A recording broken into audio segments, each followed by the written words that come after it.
Salut les makers, on se retrouve dans la deuxième partie du vlog dans lequel je vous montre comment je crée de A à Z mon tout nouveau micro SaaS basé sur le SEO.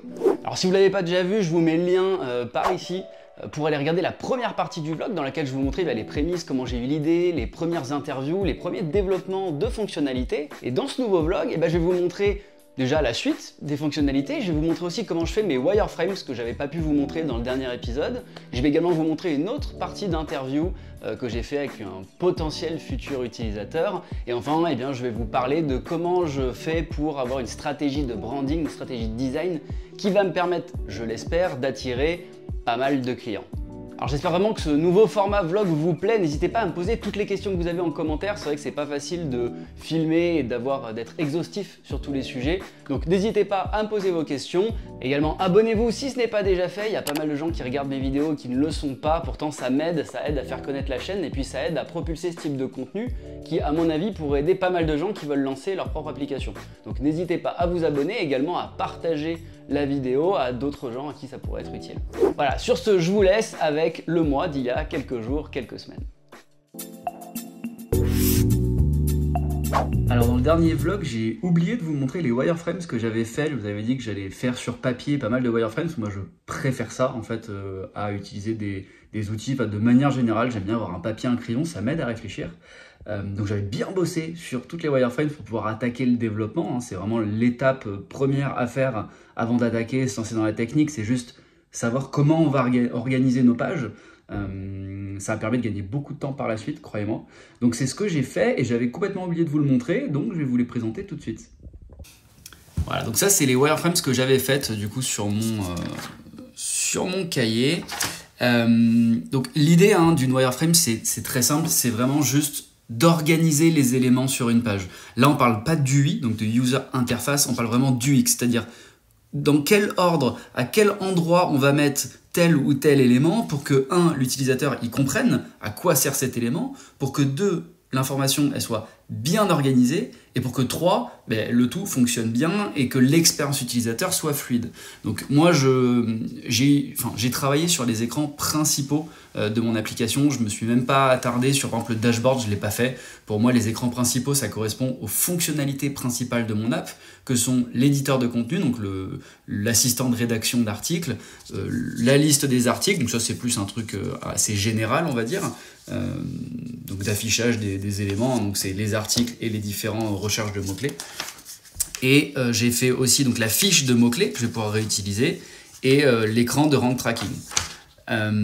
L'idée, donc par exemple, si je prends l'exemple du content editor, c'était vraiment dire ok, j'ai besoin d'un espace où je vais afficher pas mal d'infos sur mon article en lui-même, pouvoir rédiger mon article et surtout la complexité de ce type d'écran, c'est comment faire pour que l'utilisateur ne se perde pas et que les infos soient affichées correctement, soient affichées d'une manière qui soit assez claire et que ça ne devienne pas fouillis, un petit peu dégueu.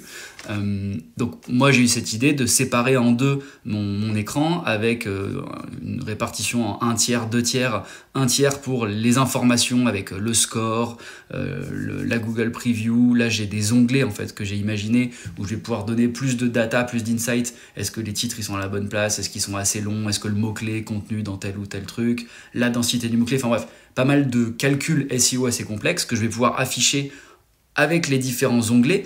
Le fait d'ajouter des onglets, ça permet justement de ne pas surcharger. On a juste un peu d'infos ici, on clique d'autres infos, on clique d'autres infos. Ça permet de compartimenter la donnée.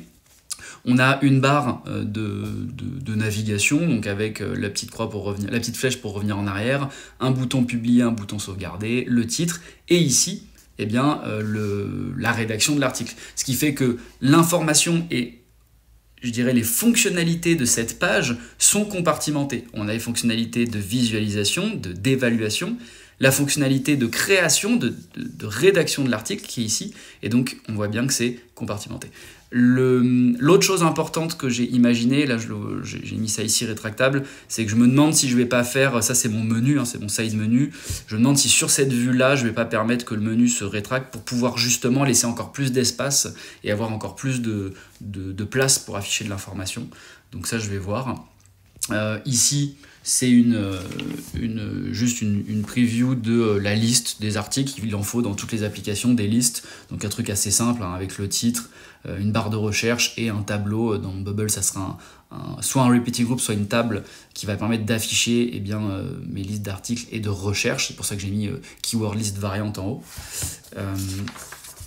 Qu'est-ce que j'ai mis ici? Ouais, ça c'est ma fiche mots-clés. Donc pareil, j'ai bien aimé dans cette app, comme il y a beaucoup d'informations à afficher, je me suis dit, bah tiens, c'est peut-être pas con de diviser à chaque fois les écrans de mon app. Et donc là, pareil, j'ai divisé en deux. Là, j'ai pas fait de 2 tiers, 1 tiers. J'ai fait vraiment en deux, avec la liste des mots-clés suggérés et pas mal d'informations sur le mot-clé en question qu'on est en train de rechercher. Donc avec le truc favori, article, bon bref, je détaille pas tout. Pareil, ça reste une preview de ce que j'ai en tête, ça me reste une base sur laquelle je vais pouvoir développer, mais au moins ça me fait gagner du temps en fait quand je développe j'ai pas à me poser la question de ok, où est-ce que je mets le bouton, où est-ce que j'affiche le truc. Grosso modo, ma page est déjà faite et bien évidemment après elle pourra évoluer, c'est pas le sujet, mais en tout cas j'ai une base sur laquelle développer et du coup je peux me concentrer sur la technique sans réfléchir trop au positionnement des éléments. L'avantage de faire cet exercice de wireframes avant de commencer à développer, c'est que ça force à réfléchir aux informations essentielles à mettre sur la page. Par exemple, là, sur mon keyword, je savais déjà que pour tous les mots-clés, je devais afficher le volume de recherche, le CPC, la difficulté de positionnement pour ce mot-clé-là. Donc, du coup, ça me force à faire le point sur, ok, qu'est-ce que je veux afficher à mon utilisateur? Là, c'est le volume de recherche du mot-clé, etc. Et ça, pareil, ça c'est le rank tracking, donc pour savoir sur en tout cas en quelle position notre site internet est positionné, un rank dans les pages Google en fonction des mots-clés. Donc j'ai imaginé une sorte de système leaderboard, on va voir, ça va peut-être évoluer, je ne suis pas totalement satisfait, il est assez simple. On va voir ça. Et du coup, simplement pour vous montrer, par exemple le content editor, ça c'est le wireframes. Et ça, c'est ce que ça donne en live. Alors, encore une fois, je le répète, c'est pas définitif, les couleurs sont pas définitives, le nom n'est pas définitif, il n'y a rien qui est définitif, mais je me suis construit sur la technique, donc ça fonctionne. Après, pour le reste, je travaillerai un peu plus en détail. Voilà. Et bien évidemment, ça, je ne l'ai pas fait en un seul coup. Hein. Il y a des feuilles et des feuilles à côté, de brouillons, de trucs dégueux à la main, qui sont tout raturés. Il y en a beaucoup qui sont partis à la poubelle. Mais ça, c'est la version définitive sur laquelle je me suis basé pour commencer à développer. Alors, on est dimanche matin, il fait beau. Du coup, je me suis dit que j'allais terminer la feature de recherche de mots-clés au soleil. Plutôt cool. Et je vous montre ce que ça donne. Et on commence à avoir quelque chose. Bon, l'idée, c'est qu'on a quand même pas mal de choses avec le petit indice de difficulté. Là, il faut que je réorganise ces infos pour qu'encore une fois, quelqu'un qui ne s'y connaisse pas s'y retrouve très facilement. On va vraiment ajouter des infos straight to the point, vraiment des trucs hyper actionnables tout de suite, où on n'a pas besoin de comprendre le truc. Mais en tout cas, techniquement, on commence à être pas mal. Donc encore un petit peu de taf là, mais ça avance bien. Je pense que ce soir, ce sera terminé.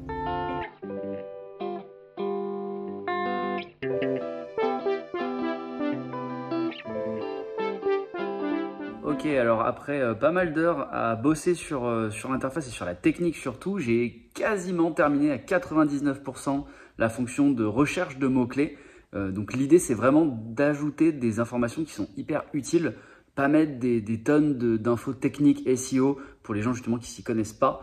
Donc je vais vous montrer tout de suite à quoi ça ressemble. L'idée, comme je disais, c'est de faire un truc assez simple avec vraiment la difficulté du keyword en gratuit du coup, la difficulté payante, vraiment le volume mensuel en tout cas moyen de recherche, un petit graphique pour analyser la trend, est-ce que ce mot-clé il est vraiment en tendance ou pas. On a ici aussi, j'ai ajouté un truc qui est hyper intéressant, c'est le main intent, c'est vraiment quand on recherche un mot-clé, qu'est-ce que les utilisateurs en fait recherchent comme type d'article, comme type de page sur ce mot-clé. Et donc là on a révision moto. Donc du coup, c'est vraiment de la navigation, mais il y a aussi informational, commercial, etc. Et ça, c'est pour guider les utilisateurs, pour leur dire, demain, alors un exemple hyper facile, c'est vous voulez, vous tapez par exemple acheter un sapin de Noël. Bien évidemment, les gens qui tapent acheter un sapin de Noël, ce qu'ils attendent comme résultat de recherche, c'est des résultats commerciaux, c'est-à-dire des listes, des endroits où on peut acheter, des liens pour acheter des sapins. Donc voilà. Donc ça va être hyper intéressant pour cadrer les futurs articles qu'on va écrire à la suite dans l'app. Après, on a ici eh bien, une liste de suggestions de mots-clés avec pas mal de choses, avec la difficulté, etc. On peut trier par le search volume ou pas ici. On peut trier par le CPC, on peut trier par la difficulté, etc. Là, j'ai mis un truc qu'on va pouvoir mettre en favori des mots-clés pour si on a une recherche et qu'on veut créer des articles plus tard, avoir une liste de mots-clés favoris. Là, je suis en train de le terminer, ça, c'est vraiment pour pouvoir créer un article à partir de ce truc-là. Et donc, ça va envoyer toutes les bonnes infos, en fait, dans l'éditeur d'articles, de l'application, avec, en ayant en tête le main intent, la difficulté, etc., pour nous aider, encore une fois, à écrire le meilleur article possible et en envoyant les suggestions aussi. Voilà. Bon, il y a encore du taf sur le design, sur l'UI, mais là, je me concentre vraiment sur la technique et sur les informations affichées, mais je suis déjà plutôt content. Alors dans quelques minutes, j'ai un call avec Karim Atrak qui a une super chaîne YouTube, je vous mettrai le lien par là.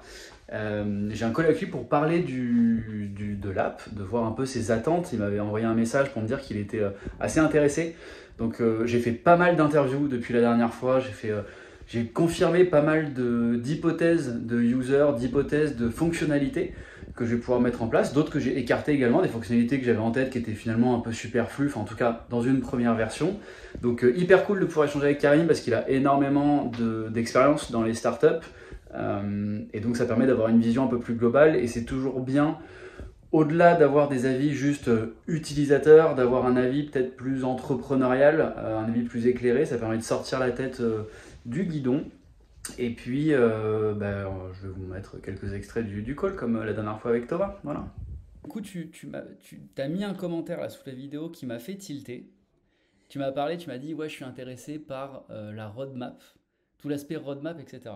Alors, il faut que je vous explique un petit peu. En fait, sous ma dernière vidéo, Karim il m'a laissé un commentaire qui sous-entendait qu'il attendait certaines fonctionnalités. Comme j'en étais pas sûr, je lui ai proposé de faire un call pour essayer de creuser ce qu'il attendait par rapport à mon application. Et c'est marrant parce qu'en lisant le commentaire, je me suis dit, ok, c'est exactement ce que j'ai prévu de faire, pas en V1, mais j'avais pas l'impression de l'avoir exprimé aussi explicitement dans la vidéo. Et du coup, je me suis dit, est-ce qu'il a compris un truc sous-entendu dans la vidéo et il s'est projeté et du coup il attend vraiment ça? Ou est-ce que je l'ai dit explicitement et je m'en suis pas rendu compte? Ou est-ce que c'est un besoin que tu as vraiment et qu'en fait tu as projeté sur mon explication que j'ai pas forcément dit, tu vois? Ouais, en fait, je pense que tu as mis le doigt sur la bonne émotion, en tout cas le bon ressenti que j'ai eu. Effectivement, tu as parlé au début, tu as parlé à un moment de la vidéo de roadmap. Je me souviens plus quand exactement, mais tu avais dit des choses qui ont résonné assez fortement avec moi, qui étaient, en fait, il faut un outil simple qui va expliquer ou donner les pistes, qui va proposer de faire des choses en termes techniques et en termes de stratégie. Ça doit guider les personnes, ça doit leur donner leur roadmap de choses à faire.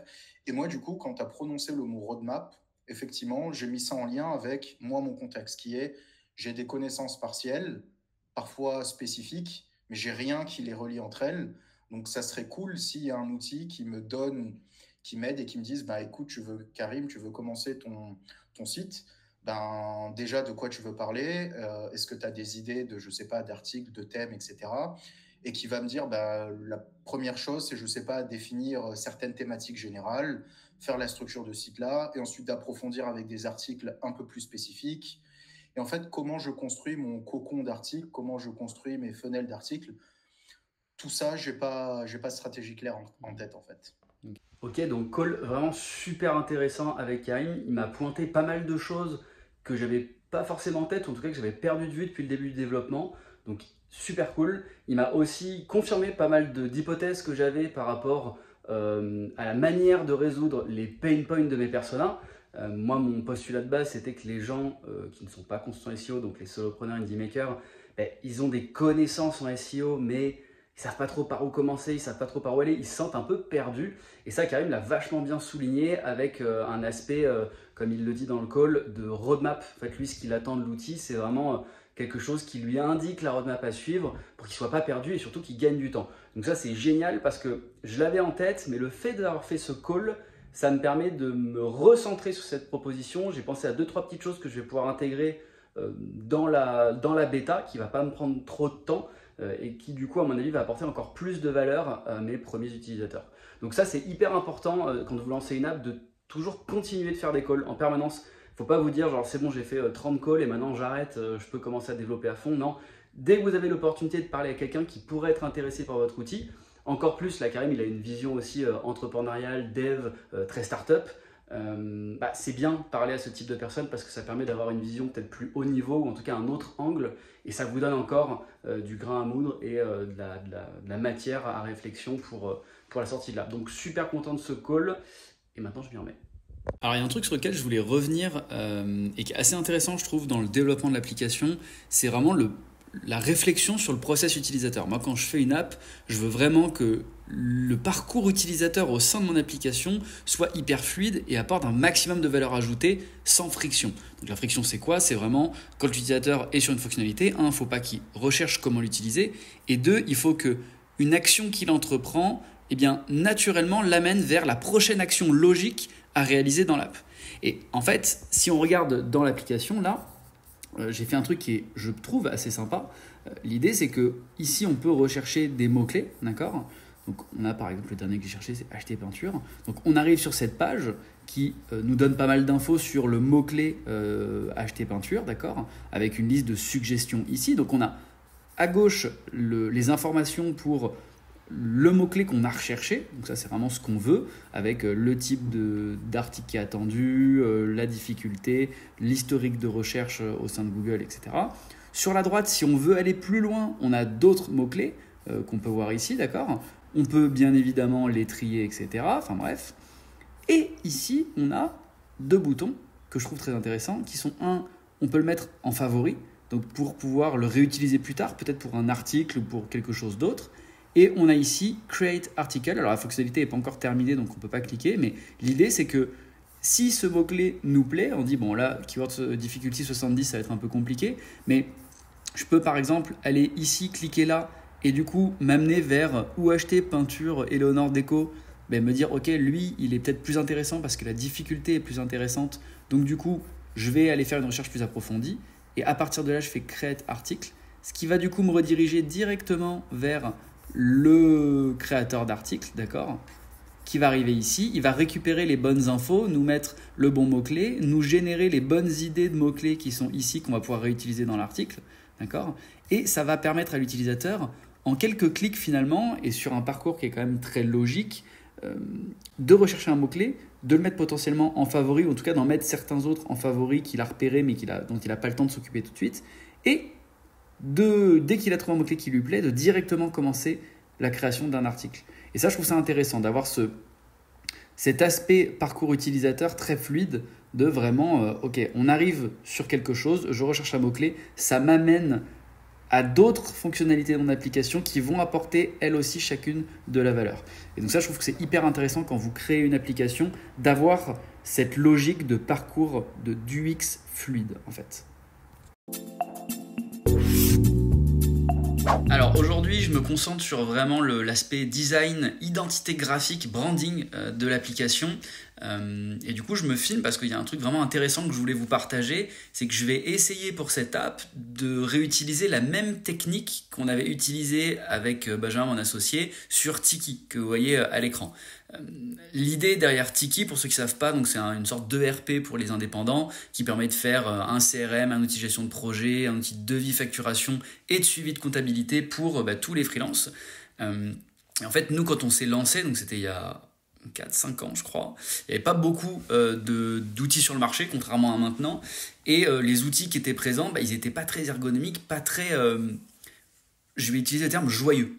En fait, alors je ne vais pas les citer, mais il y avait pas mal d'outils qui étaient, c'était des ERP, voilà, c'était des CRM, ça faisait le taf, c'était technique, mais ça ne donnait pas envie d'être utilisé. Et moi, j'ai une croyance assez forte, une conviction, qui est que quand on s'adresse à un public, je dirais, qui n'est pas expert dans son domaine, les freelances ne sont pas experts en devis, facturation, comptabilité.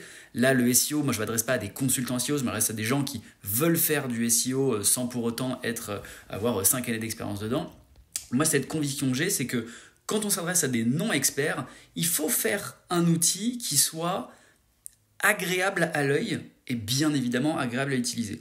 Le côté agréable à utiliser, donc tout ce qui est UI UX, je le mets de côté parce que c'est évident, mais quand je dis agréable à l'œil, c'est vraiment, ça va jusque dans les couleurs, dans la police d'écriture. Vous voyez, dans Tiki, on avait vraiment ce parti pris de mettre beaucoup de couleurs, mais avec un ton pastel pour que ça reste assez simple et qu'en même temps, on ait envie de l'utiliser. Ce qu'on avait envie de faire sur Tiki, c'était de dire, on veut que quelqu'un qui regarde la landing page se dise « Ah, cette app là, elle est bien, je me sens un peu comme chez moi. Je me sens un peu comme... C'est un outil qui est gentil. » Vous voyez ce que je veux dire? Qui est gentil, il y a des couleurs un petit peu vives, un petit peu sympas. J'ai envie de l'utiliser, je me sens bien sur cet outil. Contrairement à un outil où les couleurs seraient hyper austères, où l'ergonomie serait dégueu, bah là on se dit bon ça fait le taf, mais c'est compliqué. Là on n'est pas l'outil le plus avancé, bien évidemment, mais nous il y a énormément de clients, et quand je vous dis énormément, c'est vraiment énormément. Il faut savoir que dès que quelqu'un s'abonne sur Tiki, moi je fais un call derrière, et en fait très souvent les gens nous disent bah, en fait je suis venu sur votre outil parce qu'il y a un peu moins de trucs que sur d'autres, mais il est plus sympa.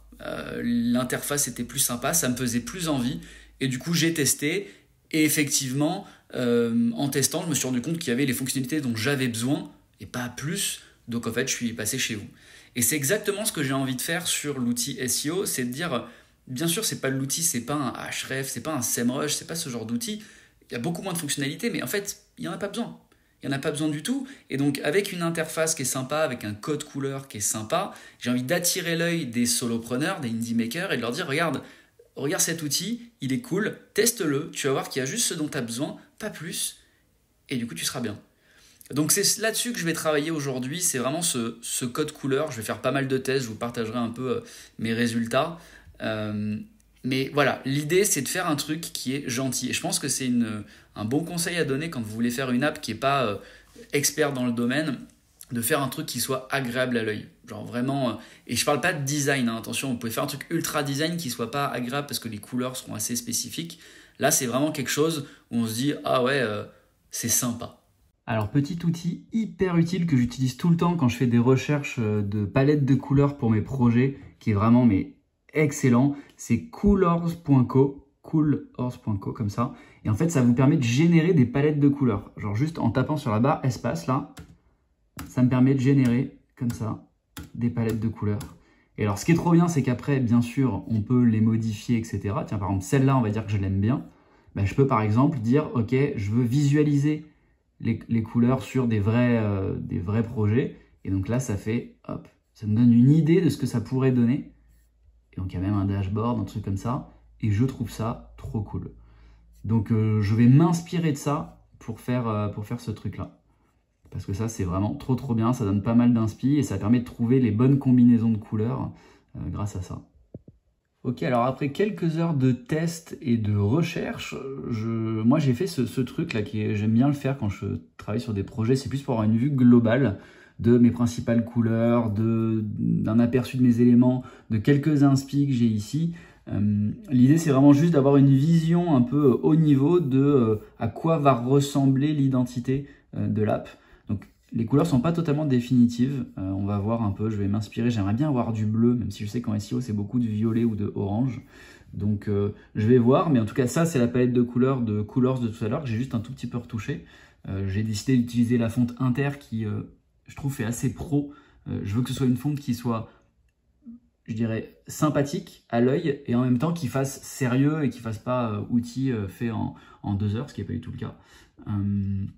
Donc voilà, l'idée, j'aime bien cet aspect coloré là qu'on retrouve un peu dans Tiki, mais je pense qu'il y a encore un peu de boulot. En tout cas, voilà, vous savez un peu comment je fais maintenant, mais j'appelle ça un design kit, c'est pas du tout un design kit, pas jusque là, mais c'est simplement une petite feuille qui récapitule à quoi va ressembler mon app. Donc voilà, après, faut pas trop se prendre la tête non plus sur le design. L'idée, c'est que le sentiment que je veux faire passer à mes utilisateurs passe grâce à ces couleurs. Et puis, si ça doit évoluer dans les prochaines semaines, ça évoluera dans les prochaines semaines. C'est pas grave. Mais j'aimerais bien, au moment où je vais vous faire tester, au moment où je vais lancer officiellement l'application, que le truc soit quand même sympa et que on ait ce sentiment dont je parlais tout à l'heure, vraiment d'app gentille, entre guillemets, quoi. Voilà, c'est tout pour ce vlog. Alors j'espère vraiment qu'il vous a plu. N'hésitez pas, s'il y a des sujets sur lesquels je suis passé un peu vite, posez-moi vos questions en commentaire. L'idée c'est aussi d'approfondir avec vous tous les sujets que j'ai abordés. Il y a également ma newsletter Journal d'un Maker sur lequel vous pouvez retrouver un peu plus d'infos. Si ce format vlog vous plaît, dites-le moi. Abonnez-vous surtout parce que dans le prochain épisode, normalement je vous fais le reveal de l'application et l'ouverture officielle des bêta-tests. Et bien évidemment, je compte pas m'arrêter à la sortie de l'application, je vais continuer de faire des vlogs pour vous présenter comment j'attire mes premiers clients, quelles sont les problématiques auxquelles je fais face vis-à-vis de ces premiers utilisateurs, premiers clients, comment je gère mes interviews utilisateurs, comment je fais évoluer les fonctionnalités de mon application. Bref, j'ai vraiment envie de tout vous montrer. Donc surtout, dites-moi si ça vous plaît, abonnez-vous pour ne pas louper les prochains épisodes. Sur ce, moi je vous dis à très bientôt, j'ai encore un petit peu de taf sur l'app. Allez, salut!